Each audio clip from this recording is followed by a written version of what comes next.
Hi friends, welcome back to my channel. আজ ভারতবর্ষের ৮০তম স্বাধীনতা দিবস উপলক্ষে আমার নিবেদন কবি সুভাষ মুখোপাধ্যায়ের লেখা কবিতা জননী জন্মভূমি।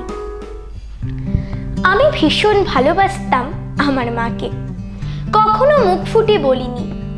টিফিনের পয়সা বাঁচিয়ে কখনো কখনো কিনে আনতাম কমলা লেবু। শুয়ে শুয়ে মার চোখ জলে ভরে উঠত। আমার ভালোবাসার কথা মাকে কখনো আমি মুখ ফুটে বলতে পারিনি। হে দেশ, হে আমার জননী, কেমন করে তোমাকে আমি বলি? যে মাটিতে ভর দিয়ে আমি উঠে দাঁড়িয়েছি, আমার দু হাতের 10 আঙুলে তার স্মৃতি। আমি যা কিছু স্পর্শ করি সেখানেই হে জননী তুমি, আমার হৃদয় বিনা তোমারই হাতে বাজে।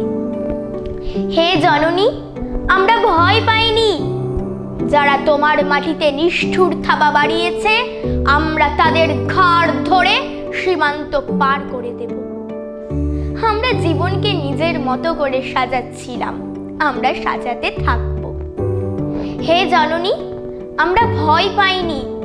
যজ্ঞে বিঘ্ন ঘটেছে বলে আমরা বিরক্ত। মুখ বন্ধ করে অক্লান্ত হাতে হে জননী আমরা ভালোবাসার কথা বলে যাব। আমরা ভালোবাসার কথা বলে যাব। ধন্যবাদ।